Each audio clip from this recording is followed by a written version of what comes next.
Boa noite, amigos! Uma honra imensa receber a todos aqui que vão nos assistir, uma honra imensa receber nossa amiga do coração, a Beth. Veio passar esse tema magnífico, esse tema superação dos obstáculos emocionais. Fantástico! Eu adoro esse tema, muito bom, né, meus amigos? Mas queria pedir licença, por gentileza, a todos vocês. Estamos com a campanha aí. Ainda não me pediram para falar da campanha de Natal, né? Não sei. Nós estamos falando só da campanha que a gente tem aqui, né? E quem puder, com cestas básicas, doar, ou doar um ou dois que está aparecendo item aí para a cesta básica, já monta a cesta básica. Ó, quem puder doar também para o bazar, roupas e calçados. E quem puder, né, doar para gestantes e necessitados as fraldas, do P até o GG. Bom, o local é Casa Espírita Edgar Armon. Fica lá na Rua Bolívia, 717, aqui no Parque das Nações, ali, sabe, pessoal? E também fica aqui em Santo André a casa, no estado de São Paulo. Bom, os horários e dias de segunda a quarta, das 19 horas até as 21, vocês podem levar as doações. Na sexta-feira é um pouco mais cedo, das 13 às 15. Daí vocês podem levar lá. Juntos fazemos a diferença. E é com você, amiga. Obrigado por me ceder esses 2 minutos. Imagina, é tão importante, né, fazer essa divulgação. A casa precisa tanto da ajuda de todos nós. É importantíssimo. Bom, então, agradeço imensamente essa oportunidade de estar aqui. Muito boa noite a todos. E elevemos então o pensamento a Deus, a Jesus, nosso grande mestre, amigo, nosso bom pastor, aos mentores do CA, que é os nossos mentores, que eles estejam aqui conosco, nos amparando, nos inspirando, para que possamos tirar o melhor proveito dos ensinamentos da doutrina espírita nesses próximos minutos. Que assim seja. Bom, eu achei muito bacana esse tema que nos foi sugerido, superação dos obstáculos emocionais, porque ao longo da nossa vida, a gente passa por momentos difíceis. A nossa vida é uma gangorra, né? Tem momentos melhores, tem momentos piores. E nesses momentos difíceis, muitas vezes, a gente fica abalado. E aí surgem os obstáculos emocionais. O que são obstáculos emocionais? Aumento de ansiedade, de estresse, né? Diante de situações novas, diante da preocupação, culpa indefinida, uma sensação vaga de não fazer as coisas adequadamente, falta de interesse no que a gente gostava de fazer, pensamentos negativos constantes, dificuldade na tomada de decisão. Então, é necessário superar obstáculos que impedem a realização das nossas metas. Se a gente fica só em cima do muro, não toma uma decisão, aí a meta, né, fica lá, só no papel. Então, como superar os obstáculos emocionais? Essa superação deve ser um processo contínuo, pode levar tempo. Então, aqui tem algumas dicas. Desenvolver a resiliência, que é a capacidade de lidar com as dificuldades. É quando a gente se adapta à nova situação e se recupera diante do estresse. Desenvolver pensamentos positivos, selecionar, né, pensamentos positivos, encarar os obstáculos como oportunidades de crescimento, oportunidades de aprendizado, focar nas soluções e não nos problemas.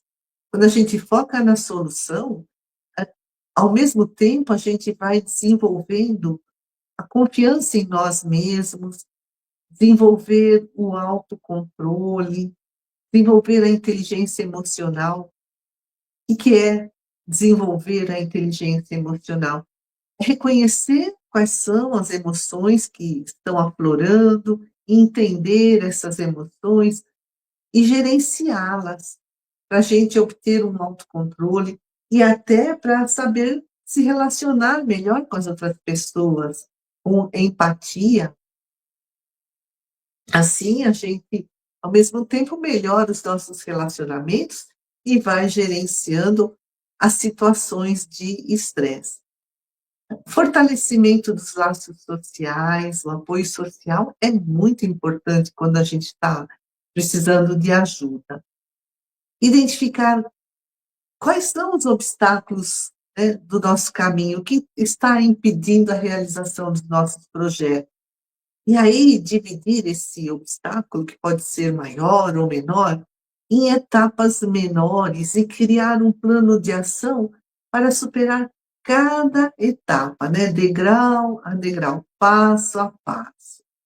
Aprender com os fracassos, com as experiências do passado, buscar o autoconhecimento, para a gente compreender quais são nossos limites, quais são as nossas potencialidades. Isso vai auxiliar o nosso planejamento, vai auxiliar-nos a alcançar as nossas metas e também a superar crenças limitantes, né? Aquela coisa assim, não sei se dou conta, eu acho que não sirvo para isso, né? E vai também aumentar a estima própria. E quando necessário, se esse obstáculo emocional for, né, muito, muito grande, que não dá para ajudar-se, aí é necessário buscar um apoio profissional.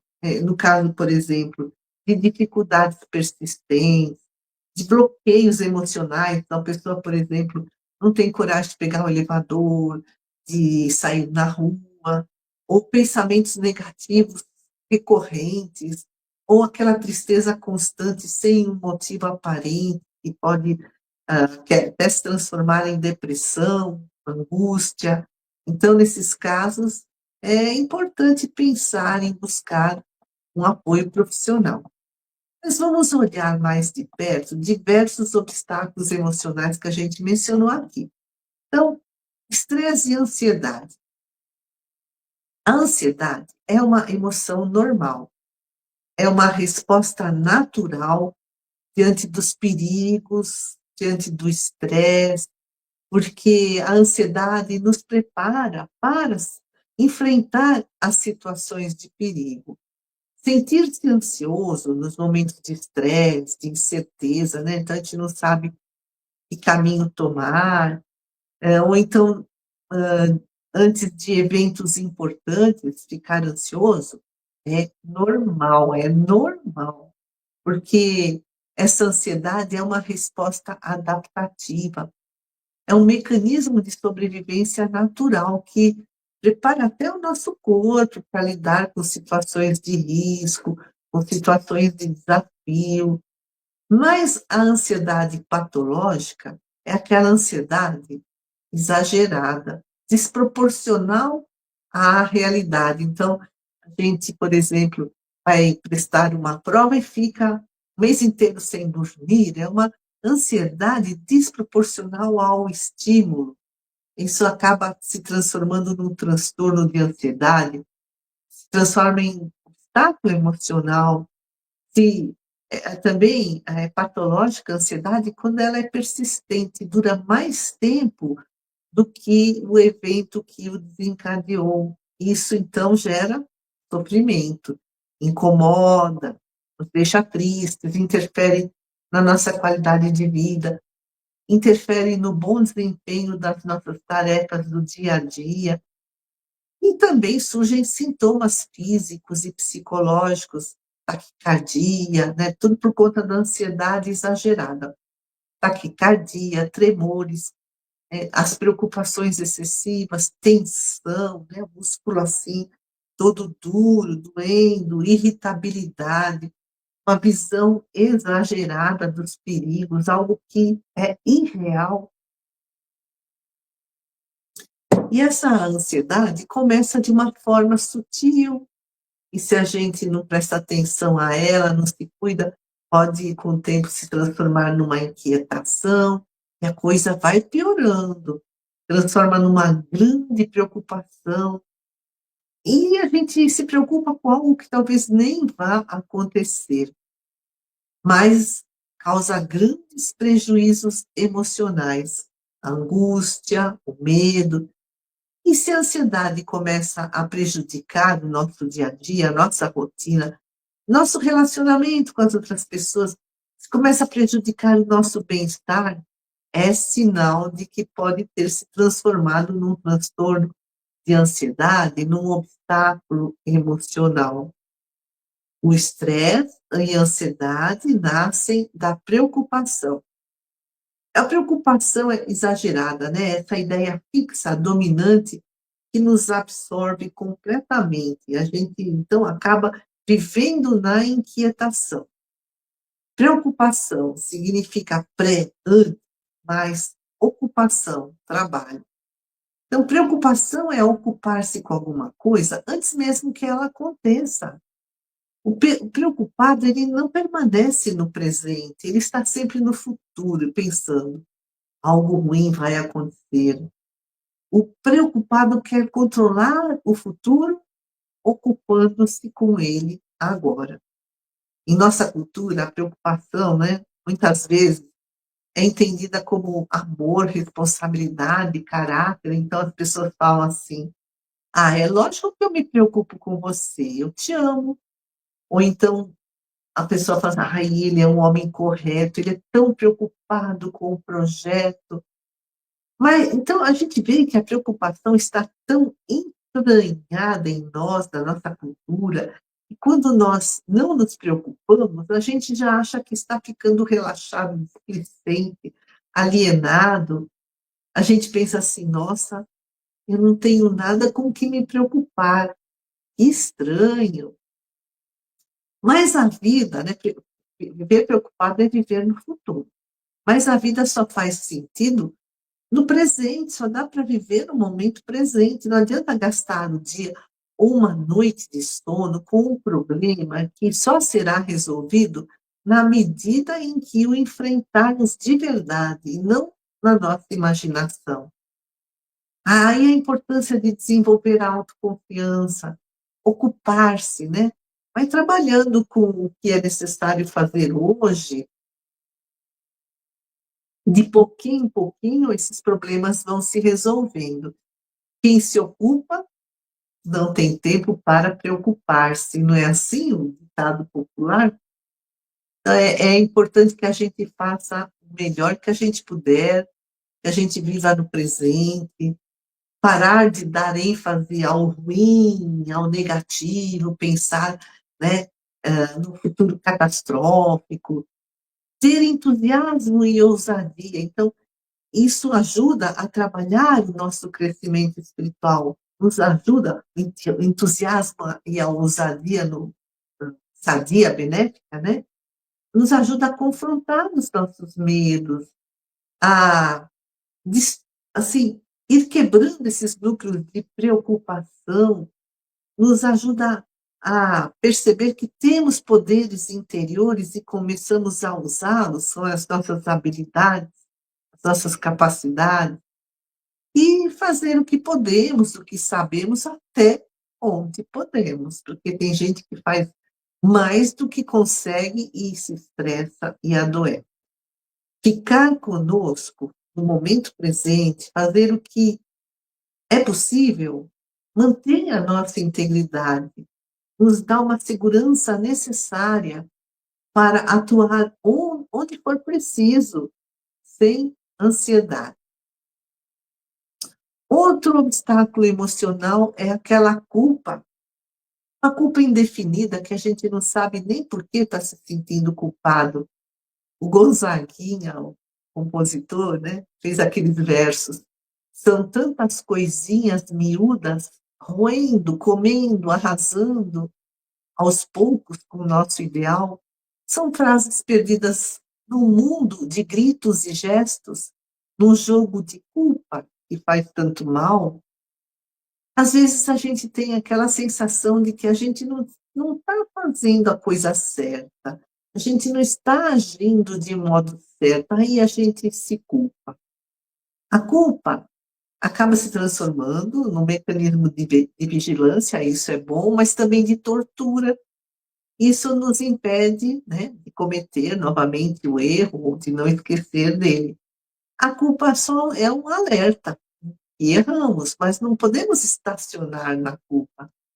E por que a gente sofre de culpa? Porque a gente quer ser melhor, nessas culpas indefinidas, né, que a gente não sabe bem por que está se sentindo culpado. Porque a gente quer ser melhor, quer ser maior, quer ser mais capaz do que realmente somos. Nós queremos ser o modelo ideal de pessoa, isso é perfeccionismo. A sensação de culpa vem junto com essa sensação de que somos imperfeitos, incapazes. E aí a gente pensa, eu não posso errar. E aí, com medo de errar, a pessoa prefere não fazer. E aí fica se culpando por não fazer, por não tentar. Nós temos uma coleção de culpas. Algumas já foram superadas, outras estão num processo de superação, outras estão tão lá no fundo em nós, no nosso inconsciente, que a gente nem se dá conta de que elas existem.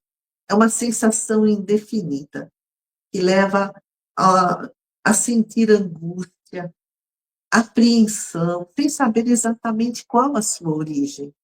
Isso, o caminho é dar-nos permissão de sermos o que somos, aceitarmos, abandonar aquela imagem idealizada, eu preciso ser assim, o top, né? O melhor de todos. Abandonar essa ilusão, até essa máscara, de a gente mostrar para os outros quem a gente não é, quem a gente gostaria de ser. Assim a gente vai calar o cobrador em nós, aquele cobrador exigente que fica martelando na nossa cabeça, né? Então, é importante que a gente escolha viver sem esse peso da culpa, sem dificultar o processo de crescimento interior.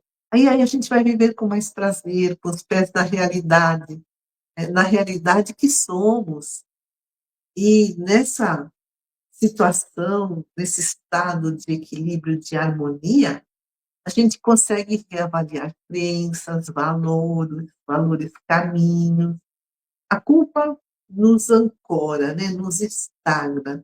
Se a gente quer zarpar, quer continuar a nossa evolução, nós temos que nos livrar dela. E o amor? Como é que a gente vai eliminar a culpa? Se perdoando. E o amor?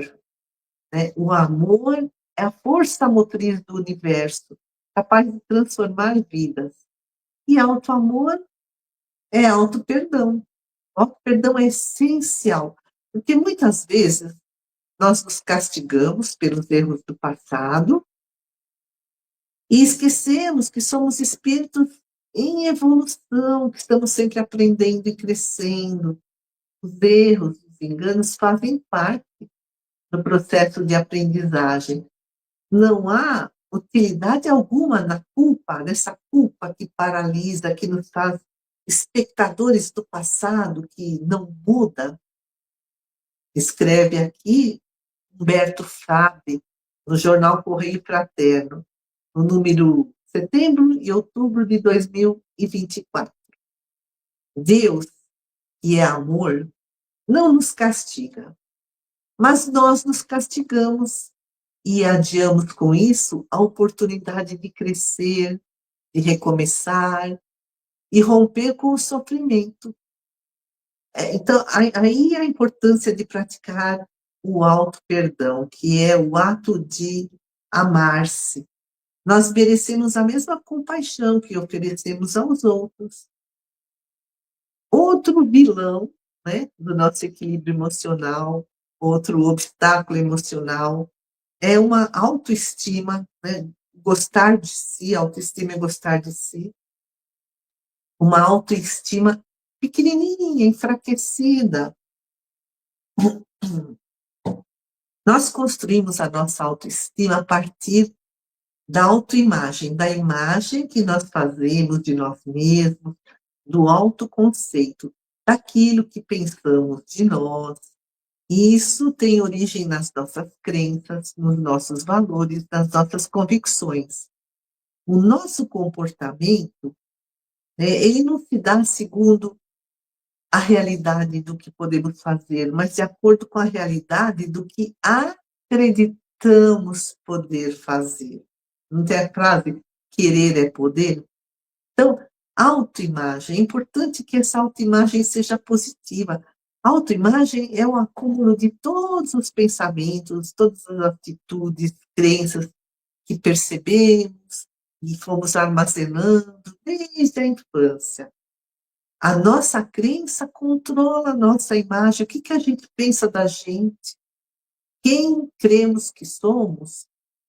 E essa autoimagem gera o nosso comportamento e que fortalece a nossa crença. Olha, é um círculo vicioso. Aquilo que eu penso de mim cria a minha autoimagem, que gera meu comportamento e fortalece a minha crença. É um circuito que se fecha.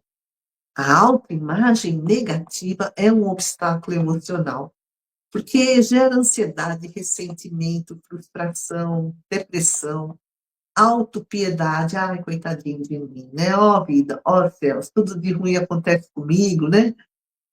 Leva a um medo infundado, a um ciúmes, que tudo isso gera ações destrutivas e impede de nós satisfazermos as nossas necessidades superiores, que são o autorrespeito, a autoconfiança, a autoadmiração, a autoconfiança, a autovalia, valorizar-se, a autoaceitação.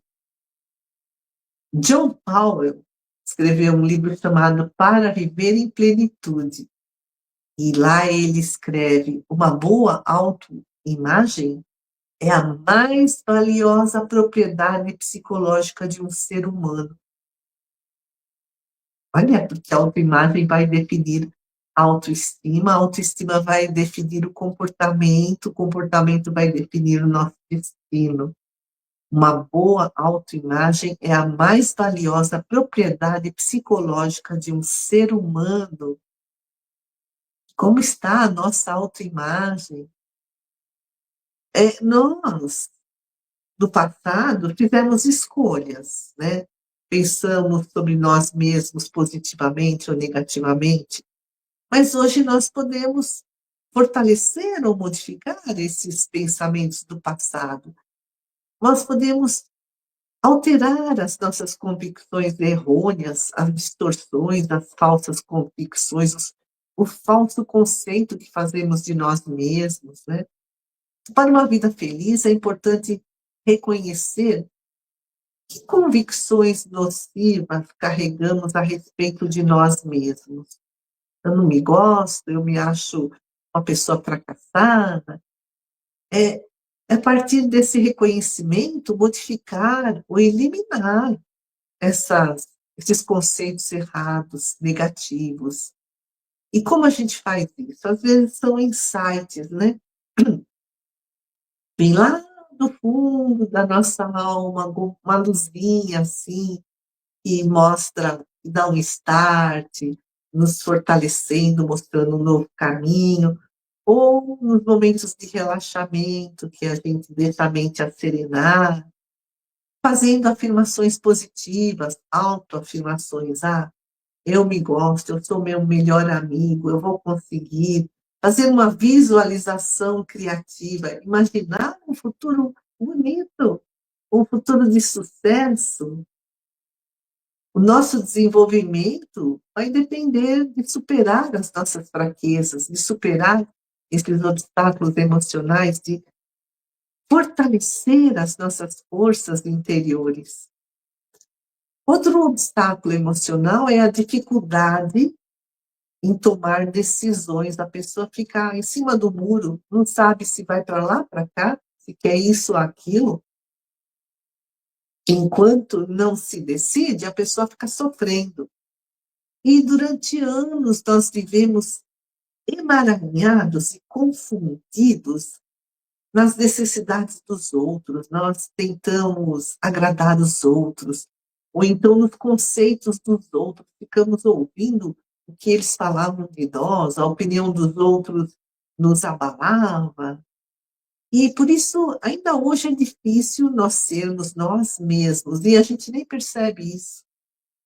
Ser quem somos significa aceitar a nossa história de vida exatamente como ela é, as condições físicas que temos, as nossas condições mentais, transcendentais, né, espirituais, como somos agora, no momento presente. Essa aceitação facilita a renovação interior, o crescimento espiritual, as mudanças para melhor, facilita, com isso, a tomada de decisões. Muita dor, né? Ou seja, obstáculos emocionais, psicopatologias, ocorrem porque não buscamos o nosso verdadeiro sentido da vida, mas seguimos os outros, seguimos o que os outros querem que sejamos, fazemos o que os outros querem que façamos, e não o que nós queremos. Erich Fromm, sociólogo, psicanalista, um dos principais colaboradores para o desenvolvimento da psicologia humanista no século passado, escreveu que para superar a sensação de isolamento, a alienação, né, que nos dificultam a tomada de decisão, para superar isso, nós precisamos encontrar o nosso próprio destino, encontrar cada um o seu propósito de vida. As pessoas que se sujeitam a grupos porque elas querem ser acolhidas, querem conforto, querem se enturmar, elas estão num caminho equivocado. Elas estão se alienando de si mesmas. O maior propósito da vida é a autodefinição. Quem somos? O que queremos para nós? Para onde estamos indo?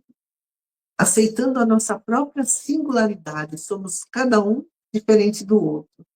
Descobrindo as nossas habilidades, as nossas ideias, não as ideias dos outros, né?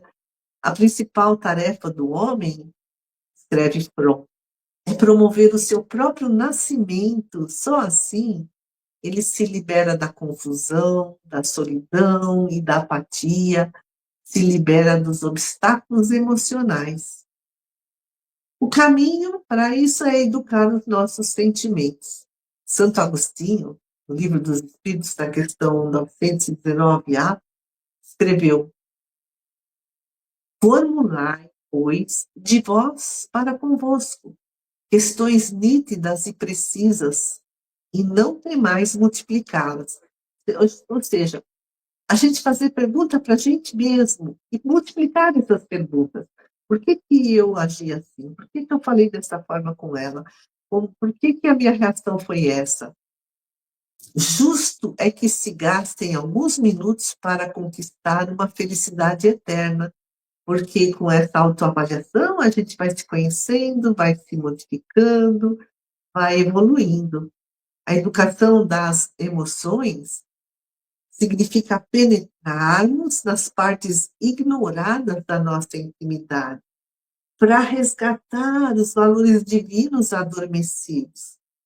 Aí entra a autoestima, a autodefinição, a autovalorização. É um caminho muito longo, exige muita perseverança, muito esforço.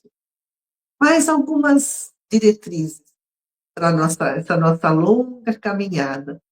Conhecer quais são as nossas intenções, falando isso, fazendo aquilo, porque dependendo das nossas intenções, nós vamos nos sintonizar com outras mentes que pensam como nós.